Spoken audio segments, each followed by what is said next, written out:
Hello and welcome to another episode of the Dualistic Unity movie review series. I am keeping things light. I've been, looking into, I don't know, more of the depths and darkness of the system. What the fuck's going on with all of it, and maintaining as best as I can a degree of lightness through it all, because as much as dark as that gets, letting that overcome me and my mentality and everything doesn't really do anybody any good. Doesn't do anything to shift the collective mentality that is perpetuating a system as fucked up as the one we have. So keeping it light for those who may be looking into that system as well is the best advice that I can offer. And I don't know what's happening. I think it's really important to remember that along the journey to unraveling the layer upon layer of collective nightmare in terms of what the system might be doing. It's so easy to get an idea of what's happening in the world and to forget that the world is huge.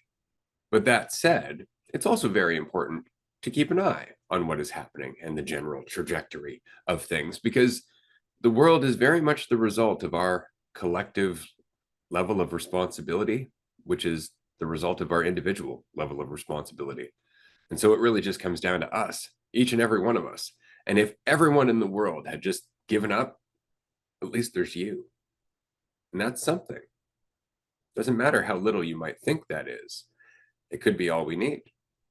That all said, today's movie review is of Soylent Green, which came out in 1973 and stars Charlton Heston. It's a fantastic movie. It's actually based on a novel called Make Room, which came out in 1966 and was written by Harry Harrison. The point of Soylent Green, I think, is a note of warning, more or less, that things can really get out of hand. And unless we are all aware of that fact, we won't notice it, because generation by generation, we just lose sight of what we've lost. And so Soylent Green takes place laughably in the year 2022. And I think the reason for that, of course, was the fact that it was 1966 when the story was written. And at that point, the population in New York City was 15 million. In the movie Soylent Green, they are putting it in a future where the population of New York City alone is 40 million. And so they were trying to guess, I think, how long it would take us to get there. And this is what I mean very much about we don't know. We don't know. But let's assume it didn't take place in the year 2022, but some unknown future. I was explaining to my daughter, let's imagine it's 2040, 2050, the year 2100, that kind of thing. Either way, it's not too far away, regardless of how you look at it, if we continue on the trajectory that the movie is trying to get across. And the movie is very much trying to get across that the more people there are, the less humanity there is, the less valuable each and every one of us seems to be. And so before I go any further, I'm going to pass it to Andrew, who I know has never seen this movie. Yeah, and before we get into it, as always, lots of spoilers are to come. So if you haven't seen it, pause it, watch it, or if you don't give a shit about that, then keep listening or watching. But yeah, I see this movie as very symbolic as our collective shift away from basically that shift of being more and more divided from nature is what it seems to be, because just from the start of the movie it kind of goes through those scenes and a quick progression of history, and you can kind of see as there's less nature involved, more city, more industrial things taking place, more humans, and it kind of runs through that, and then it gets to the beginning of the movie in 2022. Population of New York City's about 40 million, and it's just a shitload of people. It shows garbage dumps and all of these things, just a lot of waste, a lot more of everything. And so I think that shift then, if we just jump all the way ahead to the end of the movie, towards the end when it's showing, the suicide area, is showing nature again. And this is something that Dr. Thorne had never seen before. And so I think it's just very symbolic overall of our shift away from being nature, getting lost in identity, idea of ourself, overpopulation, and the implications of that, and the reality that we don't want to look at because we don't want to see beyond our current situation. We don't want to see beyond our idea of ourselves. And so we're very much blind to those secondary, tertiary implications of these things we keep pushing. We need more people to push along a system that needs more people. And then it's like this back and forth thing until, we get to a point where it's just too much and we have to take other actions in order to sustain that level of a population. And so overall, I see the movie as just having a lot of symbolism and I don't know, something that, as Ray said, is a warning to what the implications may be if we continue on the trajectory that we're going almost inevitably. I think the thing that stood out to me the most was the fact that it didn't matter if they were rich people or poor people. Everybody was collectively suffering to some degree compared to the world that they had long since lost. Even rich people had to scrounge for, like, look at this, a piece of genuine beef like you've never seen in your entire life. And they're like, yeah, look at me, all privileged with my celery stalk, right? And it's only in comparison to what they know. They don't even know what they've lost. This is why you feel so much for the character of Saul, because Saul actually grew up in the world as it was before it disappeared. And so he knew what he had lost, which is why that meal, I think it's my favorite scene of the movie, is when he gets the actual genuine food and Thorne and Saul are sitting down and they're eating the food, and you can just feel the joy in like every bite. Like you can feel how good that meal is because they've never, like they never have anything like that. And I know from just being on the bottom end of things, not having food, not having any access to anything, like just barely scraping by, that, man, an actual meal when you haven't had one, it's a divine experience. It's the most beautiful thing, but it's almost tragic that it comes in such contrast to everything else. And so I love that scene in the movie because real food doesn't exist anymore. And here they are just taking advantage of every bite. And that is the beauty that still exists in each and every moment for every human being who can manage to touch it. But it's harder and harder and harder for us to touch it because we are so overcrowded. It's interesting. Just for shits and giggles, I decided I was going to go and look up the psychological effects of overcrowding. And according to the American Psychological Association, crowding has a damaging effect on mental health in that it creates poor performance on complex tasks, it increases physiological stress, and in non-human animals, it has impaired reproduction, decreased life expectancy, and created a variety of pathological behaviors. Overcrowding is a serious, serious problem. We talk about it in prisons, but we never talk about it in society because, frankly, we would have to change the way we live in order to avoid it. And you'll have a lot of people like Elon Musk, for example, say, oh, lots of planet, lots of Earth out there, lots of places that we can live. And it's the most dismissive kind of argument ever. Because I remember, I think it was like 2005, there was an article where basically they took the population of the world at the time and they broke up all of the land area, including the uninhabitable parts of the world, like mountaintops, deserts, things like that. And they broke it up per person. And I think it worked out that each person ended up with like 100 meters squared or something like that. And that was in 2005. The population continues to grow. It's just that now we've started building upwards. So we can't see as much of the population as is actually there. That's why we have high rises and giant projects like the line, that kind of thing. It's the reason that we need to continue modifying how we live because we are not going to change the way that we live. We're not going to change our motivators. And that's the problem. The motivators are what's damaging to us. The motivators are what's blinding us to the obvious consequence, which is why, again, in this movie, the thing that I enjoyed the most was the fact that everybody was screwed. And yet everybody was continuing on as if it was business as usual, including the people who knew what Soylent Green was. The one person who had a bit of a soul, who had a bit of problems with it, was murdered at the beginning of the movie. So the rest of them could just continue on making money in the name of God, I think he said at the beginning of the movie, because somehow it would be the worst thing for everybody to realize how fucked they really were.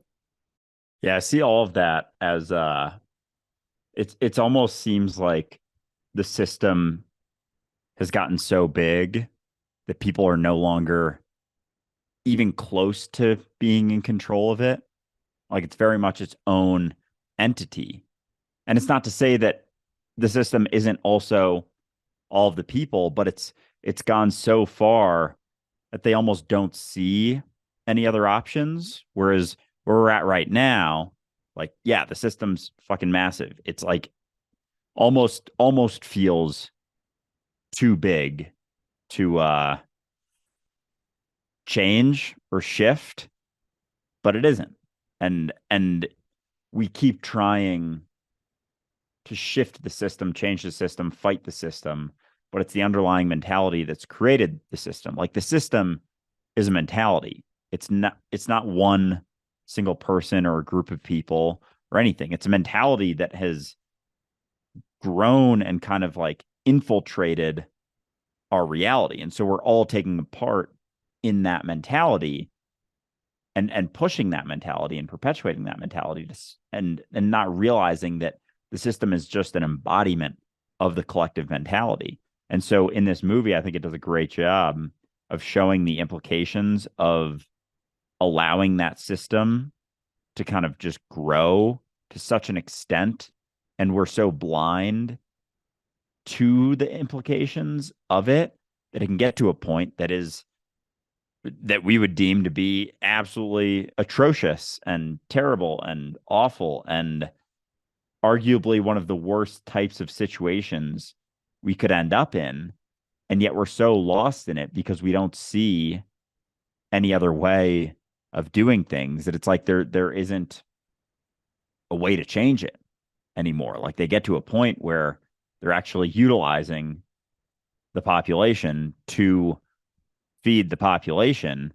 And it's like that vicious cycle of doing so. And as opposed to, the other option, if they were to see how absolutely fucked up that was, they could stop and then people would begin to die off. But it's like they now, it's not only that they need the people for food, but they need them in order to perpetuate the system and in order to continue on with the system. Because in the alternative, if they stopped, using, if Soylent Green wasn't a thing and they stopped using it in the way that they were using it, people would start dying off because they're utilizing the nutrients. And if people started dying off, that system would crumble and they would have to start anew. And instead of taking a step back and thinking maybe there's a different way we could do that, it's just so solidified, so ingrained that it's like, oh, it's the way it is. And those who could make that decision are getting at least a glimpse of what life used to be like. They have their comfortable apartments, they have their furniture girls, all of those things. They have food, relatively normal food, still not, meat or beef or anything like that, or it's very rare, but they have enough of a comfort. They don't want to let that go. And everyone else is kind of blind to what's actually happening. So they'll just take what they can get. They'll just take what they can get to survive. And you see it with the suicide situation, that there's more and more people who are just willingly stopping with their existence.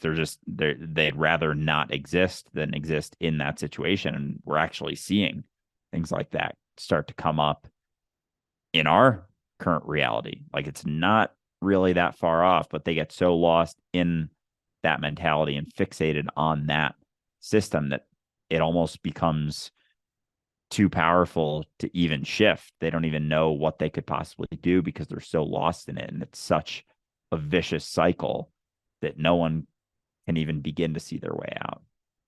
I wanted to touch quickly on the idea of furniture that is introduced in this movie, specifically female furniture. And by that, I mean people who are just owned. Now, I'm going to venture out and say that there are also male furniture in this world because everybody has their own preferences. And the point that I was making at the beginning of this episode was that as there are more and more people, it is easier to value them less. And we see that all the time in terms of the job market and employment as a whole. Like we understand the more people out there who are willing to work for that same job, the less you're likely to get paid for that job because there's a lot of competition. A lot of other people would like your job. And so it becomes easier and easier and easier to devalue people, to get them for cheaper and cheaper and cheaper because they honestly, what's the alternative? Being willing to sacrifice their integrity or starve and possibly die. And that's the choice. And so this movie, this story takes that to the extreme end where there are some people, and Cheryl even communicates it like, I don't want to be out on the street. I don't want to live like the rest of everybody else. Right. This is at least comfortable, even though I'm not my own person. Unfortunately, you could tell it bothers her to be called furniture. And who wouldn't be bothered being called furniture? It's so dismissive. It's so inhuman. And so that is already happening. We see that all the time in terms of people being paid minimum wage and being treated like they're worth minimum wage rather than being treated like people who are invaluable. Everybody is being measured according to their value, and that's only going to get worse as there are more and more people. Supply and demand, right? When you have an oversupply, you pay less. In general, there's less value that is perceived. And so that is what we are becoming, is a commodity. And what's interesting is that when Saul goes to the exchange and they finally have a chance to look over the books that reveal, in fact, that the oceans are dead, Soylent Green is not made from plankton, and what the reality actually is. And he asks them, why? Why would they do this? And at first, the response is, it's easier. And then secondly, the response is expedient. Expedient is the perfect word. And expedient is actually defined as convenient and practical, although possibly improper or immoral. And that is unfortunately our default as humanity. We often tend towards expedient in the same way that Saul did at the end of the day. Instead of opting to stay around to fight the situation that he knew was in terms of people being Soylent Green, he decided to opt out. It was too much for him. In the same way, it was too much for the priest, knowing the truth, that this was how far things had gone. But we have to be able to look at these things in order to face them. We have to have the strength to not forget our influence, to not forget that there is always something we can do to turn the tide. In the case of overpopulation, changing our priorities as individuals. Yeah, I think that's what we discount. And I was kind of alluding to this idea that the system seemed like it became too big. And that's not quite the case. There's that perception. And I think that's why the people who do see it for what it is, be it the priest or Simonson at the start of the movie or Saul, they just kind of crumble. They don't want to. They feel like there's nothing they could ever possibly do, and that is almost a byproduct of a system that just seems so big that it feels like there's nothing we can do. But that's never the case. No matter how big and powerful it may seem, no matter how much we think it may be dictating our experience, we still have our experience. We still have our responsibility for ourselves, despite how crazy and out of hand things may get. And when we get so lost in the idea that there's nothing we can do and we do start to give up, it's like that's when that system just steps on the gas and it leads to something like a Soylent Green type situation. But as long as we maintain the recognition that we are that system, as we shift, the system shifts, even if it feels like it's barely doing anything, maintaining that understanding of your own influence changes everything, because that has a ripple effect. As long as people can see other people who recognize their influence, they'll see that it's still a possibility. But as those who start to see it for what it is and just crumble in the face of how fucked up and how dark and how awful it may seem, the hope begins to be lost even more in everyone. So it's just important in the face of a system like we have right now to maintain that understanding that you still have influence, to maintain that degree of lightness, of that ability to dance in the midst of the fiery flames and everything that's happening, because that is what will shift it. That is what will begin to shift it. It's not the anger and loss of hope and all of the actions that come from that in terms of trying to fight it that change it, because you're fighting a mentality, and through that desire to fight it, adding to the mentality that you're trying to fight. And so it's dropping that. It's shifting that mentality that actually allows the change to be made. And each and every moment, you see it for what it is, and you keep things light despite it. You are shifting it. You are making ripples every single time that happens. And I think in this movie, it just seemed like it was so far gone that no one thought they had any influence anymore. And so there was almost nothing done despite it. And even the people who did see it for what it was, either they gave up and they went to the suicide thing, or they got bought out. Like it seemed like that's what Hatcher, Thorne's boss or side detective or partner or whatever he was, did. He tried to shut down the investigation. And so it's like you either have your price or you give up. And there is another option that I don't think people were willing to look at, because we discount the amount of influence we have on the system. And we don't like the amount of pain that's going to be involved in that change. That's the thing. We get so comfortable with the devil that we know. Like, even in the story of Soylent Green, looking at how far gone that world is, thinking to yourself, well, how would they change things? What would they do? Like, let's assume that the ending is slightly different, that Thorne doesn't, in fact, run back to the city, get shot, call Cheryl, basically say, just give up, try and get whatever you can out of your life. And then, the end of the movie ends with his hand up in the air with blood on it to symbolize like the blood is on our hands and all that stuff.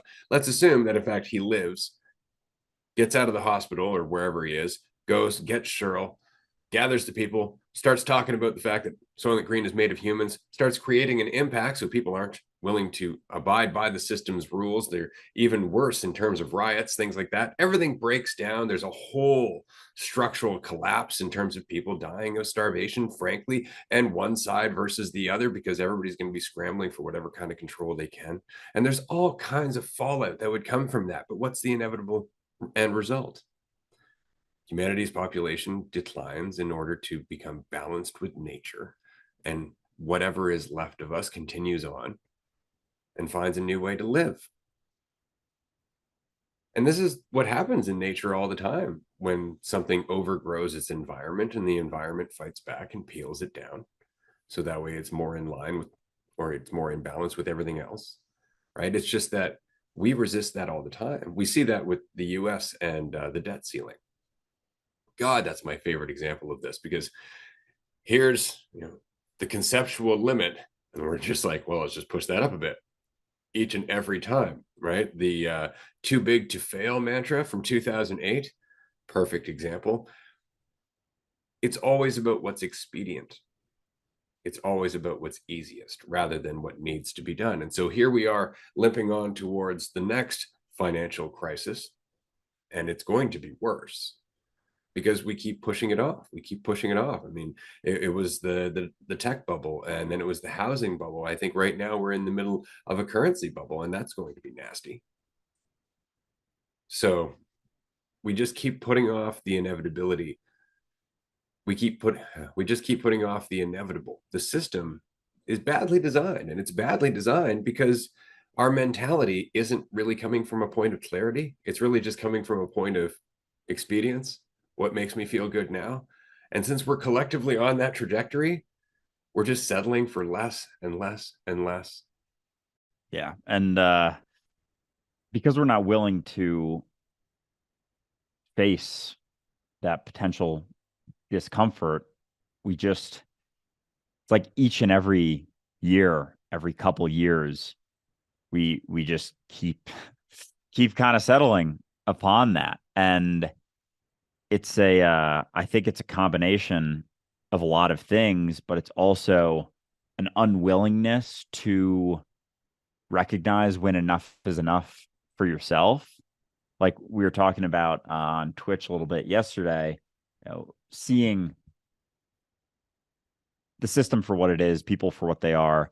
People at the bottom of that system are still, no matter how fucked it all gets, looking at people at the top of that, wanting to be them.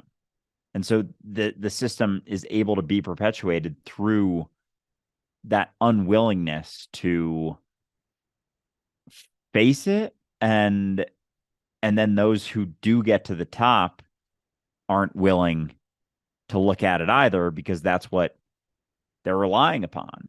They're benefiting from said system. And then the ones who aren't benefiting are too caught up in wanting to benefit from it to see it for what it is. And so it takes people to look at it for what it is and let go through their shift in mentality of the need to find value in the things that the system says that it'll give you value from, like to recognize their own inherent value through just being reality, through just being what is, through being God experiencing itself. Like as you begin to let go of the idea that your value can fluctuate, of the idea of yourself as being something separate from anything, like that is the path towards letting go of all of that external validation, of all of the things that the system is promising you.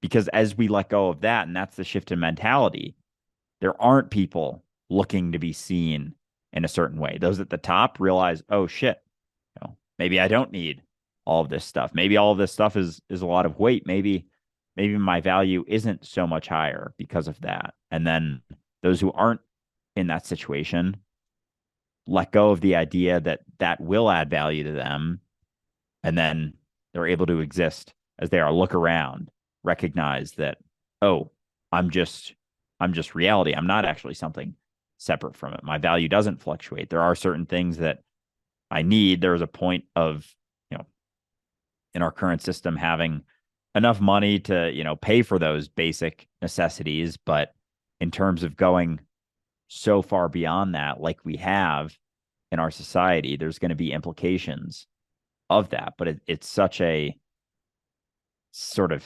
cyclical process because everyone, no matter which end of the spectrum you're on, is in that same mentality of perceiving division, believing it to be the truth. And so that has to be the shift in order for the system to shift. Otherwise, it doesn't matter what happens on the surface. It doesn't matter what happens with governmental decisions, political candidates being voted or not being voted, or I want my side to win, I want their side to lose, blah blah blah. It's like it's still perpetuating that illusion that we're at all separate. And so it's the dropping of that, it's the letting go of that will eventually shift the priorities enough to let go of the current system. But as long as our priorities remain in the way that they are right now, the system will be perpetuated because it's based on where our priorities lie. And right now they're in a very specific spot, and it doesn't matter which end of the spectrum of the system you're on, those priorities are still there.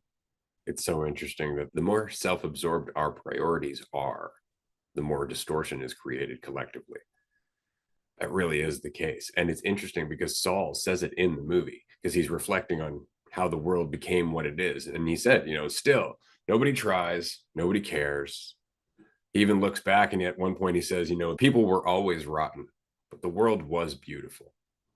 And so it's so very interesting to me that all of this chaos, all of this suffering really is the result of an almost lazy mentality, a mentality that's just happy getting enough for me, but never really looks beyond that. And because of that, it's almost obvious where that trajectory is going almost all the time, including what Thorne realizes at the very end of the movie, which I thought was beautiful. Next thing, they'll be breeding us like cattle, because that's the next inevitable step to a mentality that's just trying to solve the problem of keeping itself going, that's settling for mere existence rather than actual life. And that's the direction we're going in right now. How many jobs do people have to hold down in order to pay their bills? What exactly is the cost of food right now compared to 5 years ago? Look how things are going. We are already in this trajectory. And it's because we don't want to stop the system. This is the best thing that we could come up with so far, right? Just got to vote. Change the laws. It has nothing to do with changing our entire mentality at all, because that's very difficult. We have no idea what that means. And frankly, it's easier to just follow along. Because it takes responsibility for yourself to not follow along, to be seen in a different way. And it's fascinating because as I was watching this, I was even thinking about, you know, getting a job and that whole process of having a job and seeing that as like not that far from a breeding process. Like it's sucking out, and this is very much similar to, like the Matrix or this movie, and it's like sucking out our energy in order to profit off of us, because they get taxes from every single person that works, that keeps the system moving. Like we pay the system in order to exist, essentially. So it's not this direct idea of breeding, but it's getting very close to that. And it just keeps, upping taxes, taking more, blah, blah, blah, until, certain businesses are so big that they can actually flip that and not be taxed in the same way as the individuals. And so it's this process, and over the last 50 years, probably about since this movie, like we have just seen that process accelerate more and more, taking more from us. We get taxed more and more, so we are paying for the system to stay alive. Food prices get higher, inflation increases, the value of every dollar that we make goes down, and it's all happening right before our eyes. Like we're getting sucked drier and drier as we go. And inevitably, like when do we think this is going to shift or change? It isn't. It's going to go until the system implodes, or we end up with a situation like Soylent Green, or there are ends to this, and they're not pretty, and we're just not willing to look at it because we remain just comfortable enough to not want to. If you think about it in terms of a business, rather than thinking about this as a mentality, let's look at this as a business. We don't recognize that everything currently that's running in the world, for the most part, is running under the business name of identity, ego, fear, lack, judgment, comparison. That is the business model of this particular business. And we are all invested in it because we're all playing along to its tune and its mentality. But if we were to look at another option, which would be a business that, instead of only worrying about itself, is consistently pushing the boundaries of what it considers itself to be, to include everyone, well, then that business would operate totally differently. That mentality would operate totally differently. And what I mean by that is, currently, when somebody invests in a company, they are looking to make as much profit as they can for themselves. Whether the company does well or not, unfortunately, isn't always a consideration, because some investors make good money on companies that fail. So it's always about ourselves. But if we were investing in things for the sake of the common good, not even the common good so much as what benefits all of us in general, and we were to start thinking of ourselves as the environment, not just something within that environment, then what we do with that environment would change. And that's the thing about Soylent Green.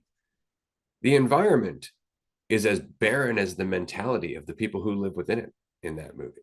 Everybody's just given up. Everybody's just scrounging for whatever will just keep them alive to the next meal. Nobody talks. Nobody trusts each other. You can see in that movie how many people just are too busy stressing out, too busy trying to survive, too busy trying to make ends meet to really connect with anyone, which is why they're so willing to sell out. Like, for example, the assassin at the beginning of the movie. He didn't care at all. He was just like, oh, sweet, meat hook. He was just looking at it as something that was going to benefit him in the short term. And we see that a lot. It's also the reason that we see more crime in areas that are impoverished. Desperation. And that desperation really does come in when you feel that you are alone. And that isolation really does come from our investment in this mentality that is very much benefiting from you feeling alone. Yeah. And so I think a lot of this just comes down to the recognition that you are the world, that you are your environment. Like that shift, as much as people discount that, like I'll talk to people about that. And that it's like that is the core of this, is we don't see ourselves as our environment. We don't see ourselves as the world, because as that shifts away from being something in your environment, something experiencing your environment, something experiencing the world, to being it, your priorities shift. They almost have to, the more clearly that you recognize that, because it's no longer just about you and your priorities. And it doesn't even have to be, as Ray said, it doesn't have to be this, what's good for everyone else. It's like, good for everyone else is good for you, because you are still experiencing your environment. And if we keep at the trajectory that we're going, we're going to end up with an environment that's completely fucked, because we don't see ourselves. It's like we're blinded to it. The edge of me is the edge of my blinders. As that drops, you see everything more so for what it is, and see that there's something you can do within it. There's an experience that we can have that is good for the environment in terms of reality, which includes you. It's not just about this sacrificial type mentality. It comes back to being good for you through that. We're just so distorted and so desperate to feel valuable that we don't see what's going on around us. And we saw that in a number of examples throughout the movie, that everyone's just trying to feel a little bit better, just a tiny bit better than they are, because you completely lost touch with the recognition that they are the environment that they're experiencing from any level of human that you look at in Soylent Green. It's all just trying to feel a little bit better. And the mentality of believing division to be the truth is just run so rampant that the environment gets fucked, because there's no consideration for it. It's especially obvious when you're looking at Thorne, who is a police officer, and he's wearing riot gear, and he's standing in this crowd of people who are getting fucked by the system. And he doesn't recognize this. And so he's actually working against the people that, in fact, he should be backing up. He should be supporting these people in their efforts to riot. And he's witnessing the system just come along and scoop them up as if they're just things that don't even exist as human beings. And that's it. Once his perspective changes, again, I would like to envision that at the end of the movie, Thorne does not die, but in fact goes on to help lead a revolution. That would be awesome, because really it just comes down to looking at it for what it is and not letting it crush you. Keeping it light, recognizing that we are not in Soylent Green yet. We are not in 1984. We are not at that dystopia yet. We have a lot of time, but every moment is precious. Every moment has an influence. And so each and every moment does matter. At the end of the day, it's not about what's expedient. It's not about what's easiest. The path of least resistance rarely is. And that's something that we talk about often here on the podcast. Go through it the hard way. You'll learn more about yourself for doing so. And that's true individually and collectively. But collectively, we keep trying to put off the inevitable consequence of our need for control. And that inevitable consequence is a lack of alignment with reality. Yeah, the path of least resistance is rarely a long-term lack of resistance. It's always in the short term. And when you're blind to the implications of that path that you've chosen, that is very often, the short-term gratification, the focus on me, there's going to be implications of that. And oftentimes the path of more resistance leads to less resistance in the long term. And I think that is important to keep in mind, that there's always something to learn through every path that you take. And so taking that one that seems the most comfortable immediately isn't always what's best. But maintaining a mentality that has let go more and more of your need to be seen in any certain way, in a belief that your value fluctuates, in an idea that in order to be seen as more, you need more.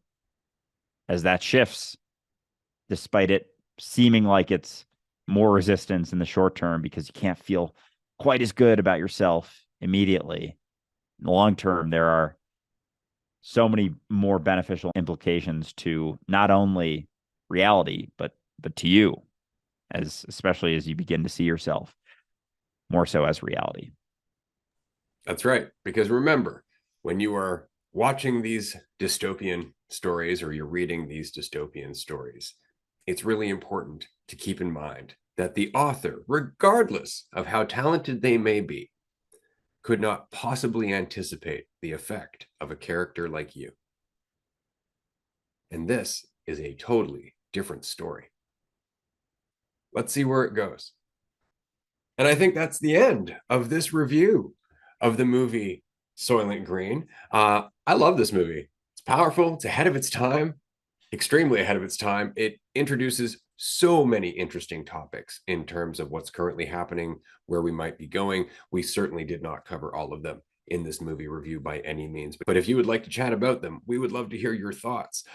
You can participate on Discord. You can join us on a Patreon chat. Just check out the movie. It's fantastic. And of course, Charlton Heston, he's iconic. But before we wrap up, I'm going to give Andrew his final thoughts here on the movie, because again, I know I tend to ramble all the way to the end of the episode, and it's always nice to mix it up from time to time.